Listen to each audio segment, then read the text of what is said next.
You're listening to the School Leadership Reimagined podcast, episode 318. How do builders like us make a dramatic difference in the lives of our students in spite of all the obstacles we face?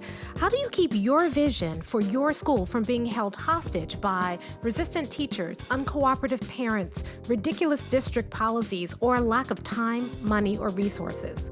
If you're facing those challenges right now, here's where you'll find the answers, strategies, and actionable tips you need to overcome any obstacle you face. You don't have to wait to make a difference in the lives of the people you serve. You can turn your school into a success story right now with the people and resources you already have. Let's get started. Hey builders, welcome to another episode of the School Leadership Reimagined podcast. I'm your host, Robyn Jackson, and I want to tell you a story. So back in the dark ages, when I taught 11th grade English, the bane of my students' existence was the research paper. It was 10 pages long. It took an entire semester to create. And this is, back in the day when, the internet was just starting and we were still kind of in the media center using the Dewey Decimal System and looking things up. And they hated every moment of it. And it wasn't just my class. The same was true for all of the 11th grade English teachers. And we had a real problem. A couple of things. One, we taught the research paper, but we all had different topics. So sometimes, getting resources, it was really hard. We taught them at different times of the year so we could stagger the use of the computer lab. So conceivably, a student could start the semester with me, then transfer to, say, Miss Tyson's class down the hall midway through the semester. And Miss Tyson's class would already be finished the research paper and I hadn't started yet, so they could avoid the research paper. Or they might transfer into her class and be in the middle of a research paper without the background. So it was logistically a nightmare. It was tough on us. We hated grading the papers because they were boring and uninspired and awful. And a lot of our students would just check out. They would just decide, I'm not going to do it. I'll wait till summer school. And so we had a lot of kids who were skipping class and wandering the halls or sitting in class and being disruptive and not doing their work. And we were putting a lot of failures in the books. I mean, it was just the worst time of the school year for all of us. So one day we got together, we said, we got to do something about this research paper. It was the beginning of the school year and we were having a great year that year. Things were going really well, but we were all dreading the research paper. We said, we have to do something about it. So we got together and we spent an hour. I still remember we were sitting in the classroom at the student's desk and we just figured it out. We started talking about all the reasons why the research paper didn't work.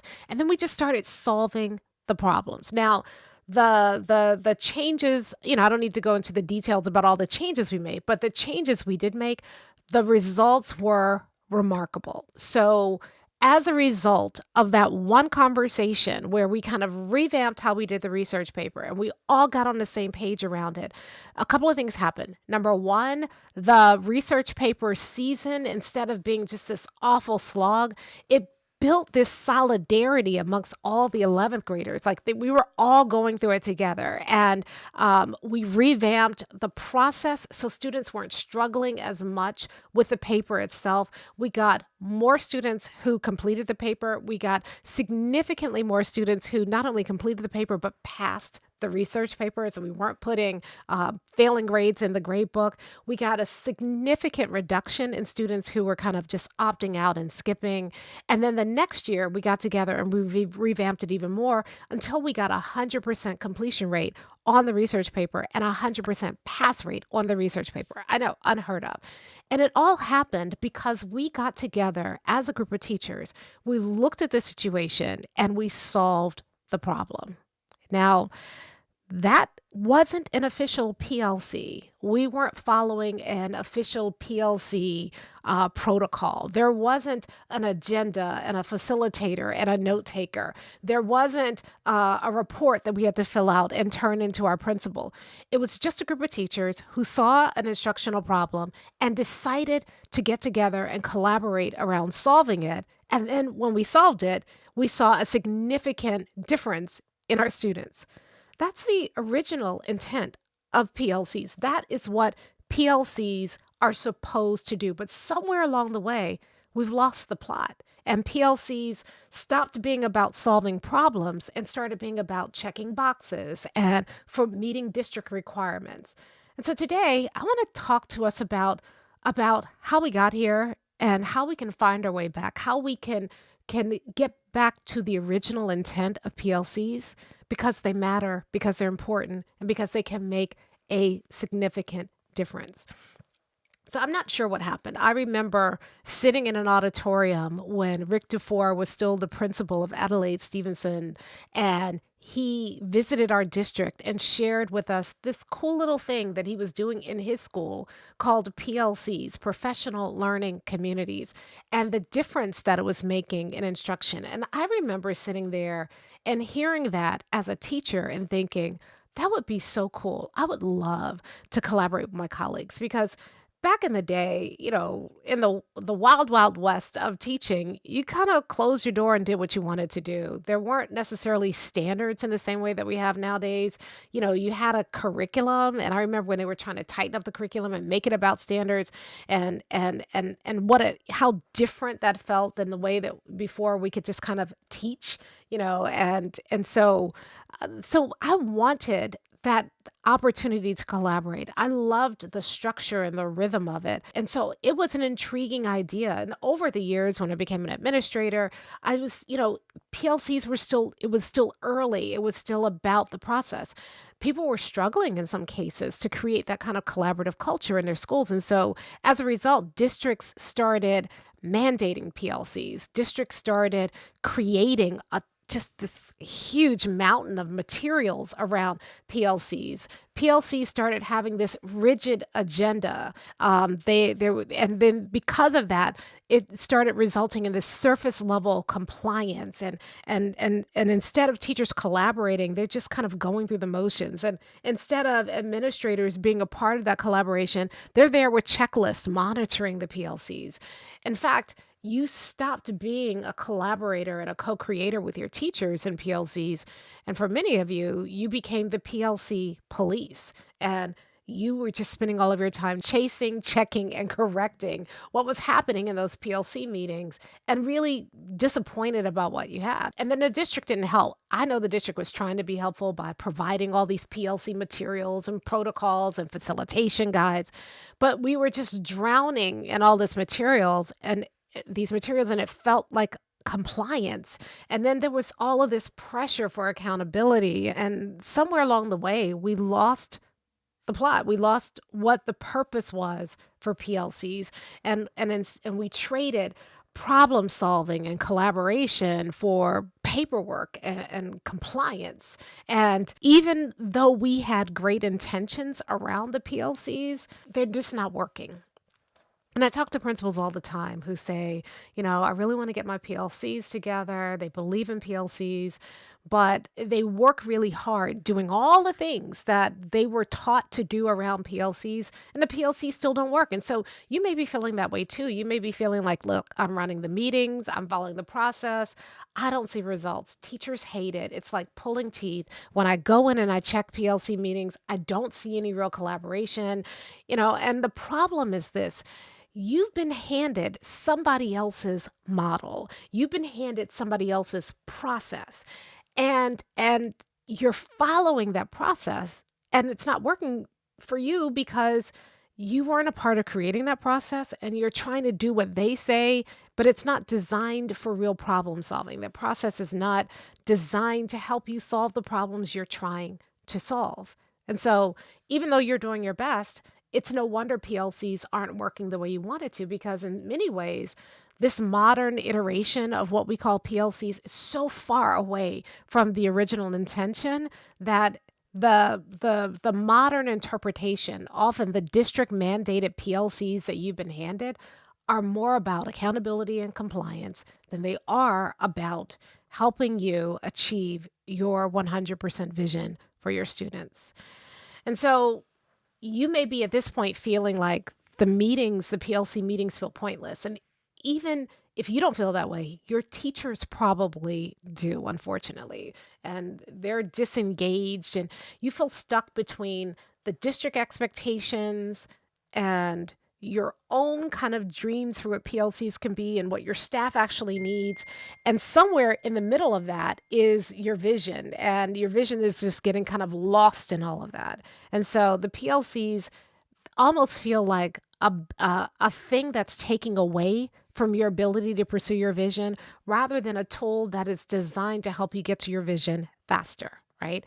So at this point, PLCs feel like a box to check, and you're probably getting tired of, you know, handing their agenda, the agendas to the teams, and then going into the PLCs and seeing kind of people like, oh, get up and follow the agenda. And when you leave, the PLCs become gripe sessions, or maybe you're sitting in a PLC and they're following the agenda, but they're not really digging deeply. It's the conversation still is surface. There are all these kind of, excuses and complaints. People are looking at the data, but they're not getting insight from the data. And then even if they do look at the data, that examination of the data is not translating into instruction. And so PLCs are starting to feel like a lot of work without a lot of payoff. And you're getting tired of policing them and pressing people to go forward, or having to be in every single PLC, or else nothing gets done, or having to send your instructional coach, your assistant principal, somebody else to kind of monitor the PLCs. And when they're in there, even if they're monitoring them and even facilitating them, it feels like you're dragging people through the process. It feels like you're pulling teeth rather than this kind of, I don't know, organic conversation and problem solving session. What you really want is you want a place like that. You want a place where teachers are coming together and they're building on each other's ideas. They're collaborating around instruction. You would love to just walk into a PLC meeting and nobody even knows you're there. They don't even notice you because they're so busy collaborating around what matters. You would love PLCs that come to you and say, "Hey, we see this challenge. Here's what we're doing about it, and we'll let you know how the results turn out." You love a PLC meeting where people are looking at the right data, and they're not just, having this surface conversation around data, but they're really digging deep into the data, and they're coming up with insights that immediately inform instruction. And so their instruction actually improves, these vibrant meetings where teachers are really analyzing students' work, and they're planning together, and they're addressing root causes, and they're trying new strategies, and they're being reflective, and they're growing. And the thing is, your teachers actually want this too. They're tired of fake PLCs that feel like a waste of time. And you would love to have it where the PLCs were something that the teachers drove, where they actually wanted to be a part of that conversation. And that conversation stayed centered and anchored in your vision. And people got excited about instruction again. And these meetings actually moved the work forward rather than simply being a matter of compliance and checking boxes. And the challenge is that the way things are right now with PLCs, you're not seeing that. And if things don't change, then your teachers are just going to check out even more. They're going to resent you. There's going to be a huge gap between what you're trying to build and what's happening in classrooms. And you're going to spend more and more of your time chasing, checking, correcting, forcing teachers to continue to have meetings that don't matter. What you really, really want is something different. I mean, imagine a school where your PLCs actually drove instruction, where teachers wanted to get together and collaborate, where they were excited about what they're learning from the data and developing insights that they actually used in their classrooms, and you could see a difference in their practice based on the conversations they're having, where instead of everybody waiting for you to solve problems, they got together and solved problems and told you what the solutions were, that they actually begin to discover and unearth challenges and barriers to your vision and begin to remove those barriers without you're having to come in and intervene. And you saw real shifts in students' learning. That's what happens when you do PLCs the right way. That's the promise of PLCs. And again, we've lost our way. We've gotten away from their original intent. So let me talk to you about how builders do things differently, right? If you're sitting in your office right now and you're trying to figure out why your PLCs feel dead on arrival, and you're spending any time this summer thinking about PLCs and thinking about, how could I do them differently this year? You're gonna want to listen to this part, because there is hope. You can transform your PLCs, and it's not by getting a tighter agenda or a more detailed facilitation guide. It's really about thinking about PLCs differently, right? So here's the problem. Most PLC protocols were not designed to solve problems. If you're following, the latest guidance around PLCs, you do these common assessments, you give them to kids, and then you kind of look at the results, and then based on the results, you do some adjusting. But the challenge with that, and listen, I'm not trashing PLCs or any of the work that anybody else is doing around PLCs. I just want you to understand that if you follow that protocol without understanding what it can do, without using it to solve problems, then even if the protocol is really good, it's not going to work for you. Because the idea around PLCs is that they need to solve problems. So if you're giving common assessments and then you're looking at the results and saying, oh, they got this problem wrong, we'll reteach it, you never ever address the root cause. You never address the real reason why that problem is happening. So you will have this endless cycle of giving common assessments and then looking at the results and then trying to respond to the symptoms that the common assessment reveals, rather than dealing with the root cause for why that problem keeps showing up. And that's the problem, that a lot of the way that we do PLCs nowadays are really about looking at the surface stuff, but not actually getting to the root cause. So one of the things that builders do differently is that we actually use our PLCs to get to the root cause. Now, you've heard me talk about microslicing for years, but what builders do is they bring microslicing into the PLCs. So when you microslice in PLCs, you're not just looking at the symptoms, you're asking yourself, what do these symptoms tell us? What's the deeper root cause? That's a different conversation that teachers are having. We have a whole microslicing protocol that we use in PLCs, and that protocol is what helps teachers go deeper. It's not like a compliance checklist. It's really about the whole idea around microslicing is that you're taking a look at all the symptoms and you're digging deeper to understand the root cause, the deeper issue. And then the PLCs work on solving the root cause and eliminating the root cause rather than just batting around at the symptoms, which means that in the PLC meetings, people actually solve problems and you get wins and you achieve momentum so that you're not dealing with the same problems over and over and over again. That's what's so frustrating to teachers in PLCs. Instead, you get to the root cause, you deal with that, you solve that, you eliminate a barrier to your vision, and that's when you see the big unlocks. And that's what makes teachers want to do it more, right? The problem with a lot of PLCs is that we're always talking about problems, but we never get real wins. They're like, the wins feel, even if we get like a little bump, it feels temporary. It doesn't feel big enough. It feels like we're working really hard for these tiny little gains. But when you have PLCs and you do them like a builder and you use the microslicing protocol to really help teachers get to the root cause, they eliminate the barrier and they get these big wins, which makes them want to do it more. They solve it. Just like at the beginning when I was telling you the story about being in the group with the other 11th grade English teachers. We had that conversation. We made the adjustments. We saw immediate results that changed the culture in our school around how the research paper was done. That's what builders do in their PLCs. Builders have conversations that go deep and that end up shifting the culture because we're eliminating problems.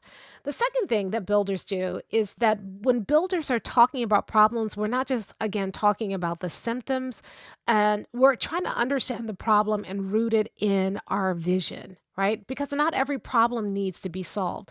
The way that a lot of PLC protocols do is that you're looking at so much data that all the data seems to be equally important. And what builders do is we structure our PLCs so that teachers are looking at the data that matters most. They're looking at the right data. They're not drowning in all the data there is. But because these PLCs are tied to your vision, because these PLCs are looking at some of the deeper principles of instruction rather than the symptoms of instruction, then you're able to focus on the data that matters. Like one of the tools that builders use is that we are looking at the 7 principles of effective instruction, which keeps people from kind of, nitpicking and complaining, right? So instead of someone saying, well, these kids don't study and these kids don't care and they're not trying hard enough, right? Normally, what you would do is you would say, well, let's focus on the problems we can control. And you dismiss those issues, but that's the lived experience of a teacher. That's the story they're telling themselves. So you can't dismiss that. Just because you won't allow it in the conversation doesn't mean that it changes how teachers feel or think about it.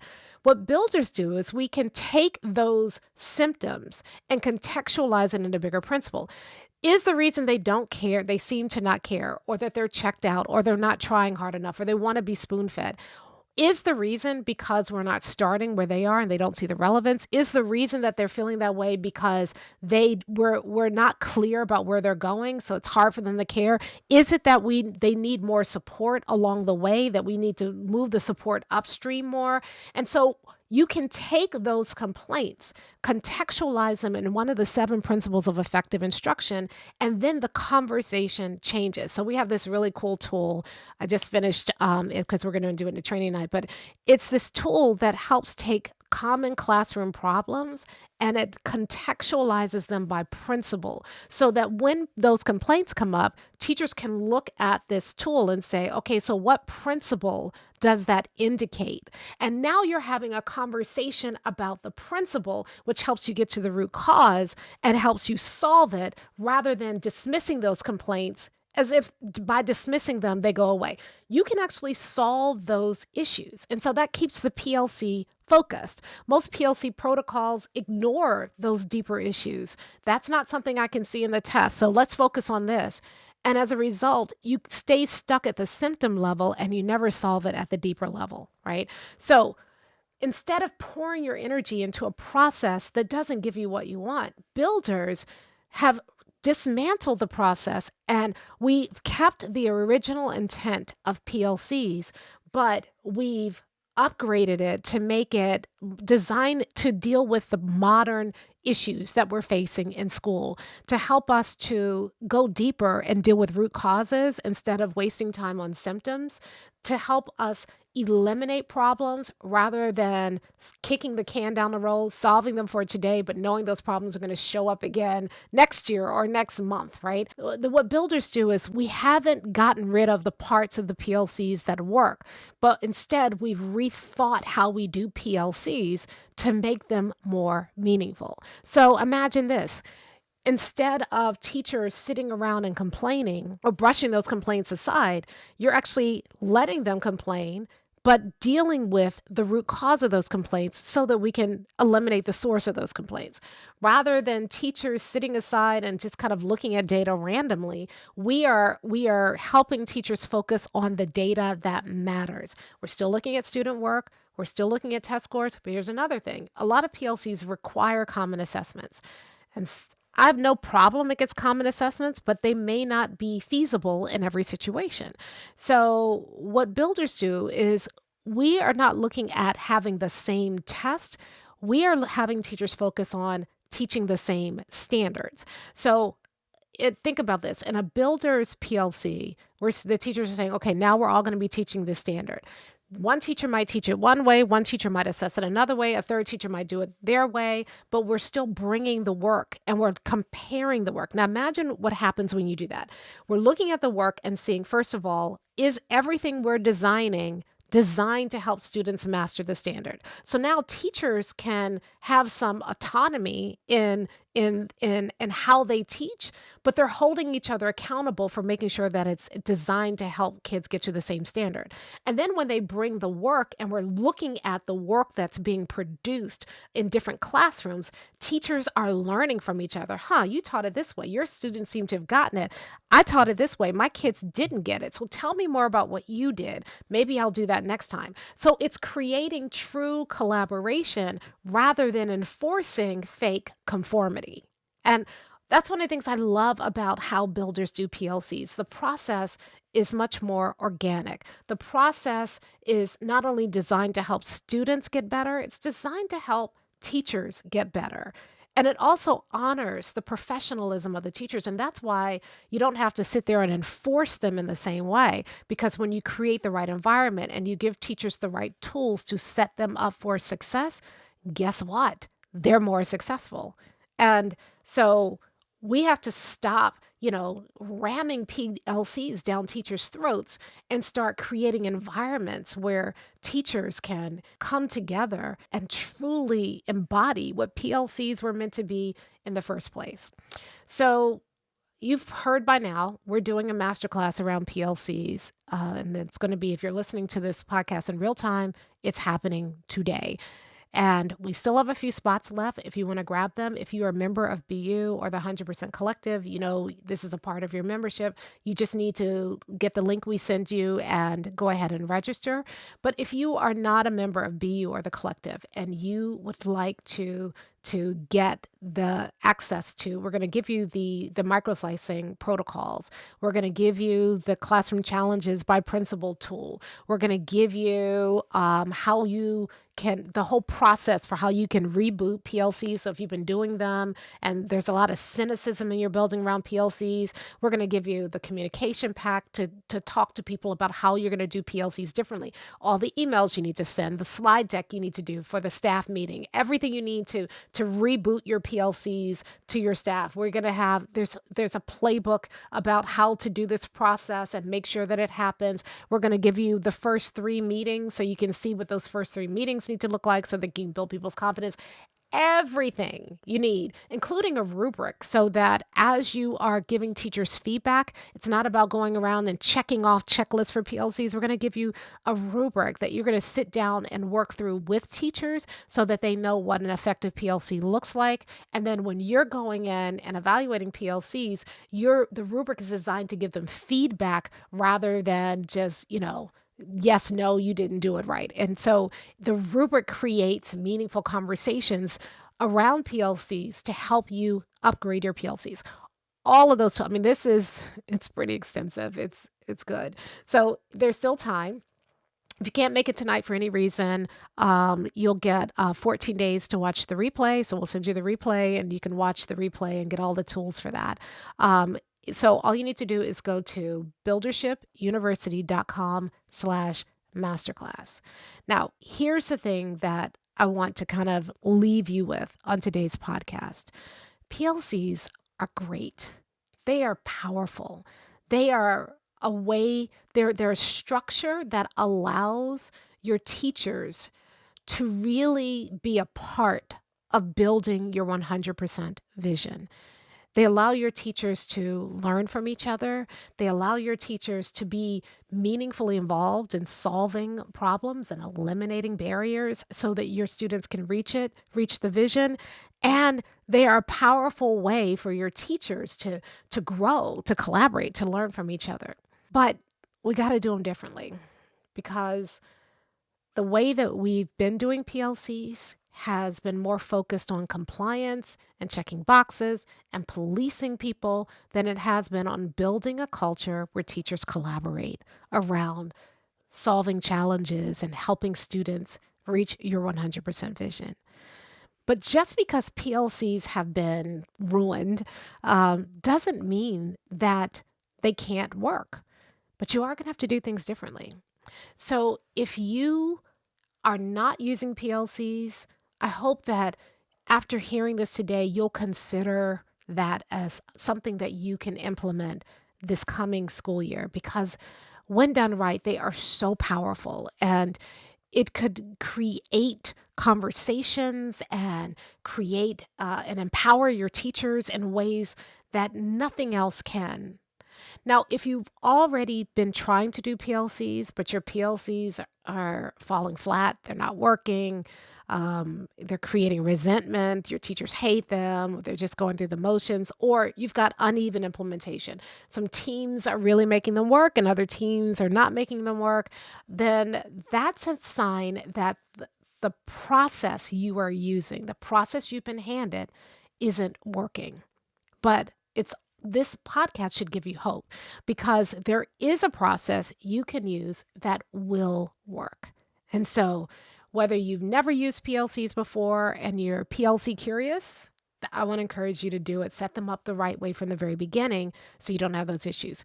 If you set them up another way and they're not working and you'd like to give them a reboot, this is your wake-up call. This is your invitation to go ahead and be thoughtful about PLCs this summer, not by grabbing more protocols, not by giving them an even more rigid agenda, not by creating a checklist, all of those things.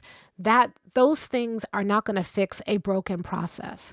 Go at the process level. Look at how your PLCs are working and start redesigning PLCs to make sure that they work for you, that they work for your teachers, that they help you to reach your vision.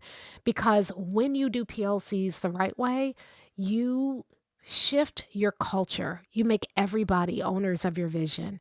You see huge wins, and they're wins that the teachers created for themselves. You see this upgrade in professionalism because teachers are truly collaborating around what matters.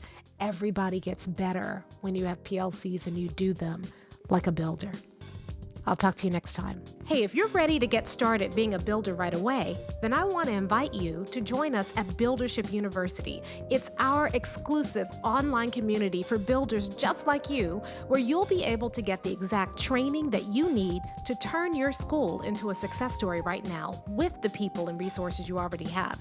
Inside, you'll find our best online courses, live trainings with me, tons of resources, templates, and exemplars, and monthly live office hours with me where you can ask me anything and get my help on whatever challenge you're facing right now. If you're tired of hitting obstacle after obstacle and you're sick of tiny little incremental gains each year, if you're ready to make a dramatic difference in your school right now, then you need to join Buildership University. Just go to buildershipuniversity.com and get started writing your school success story today.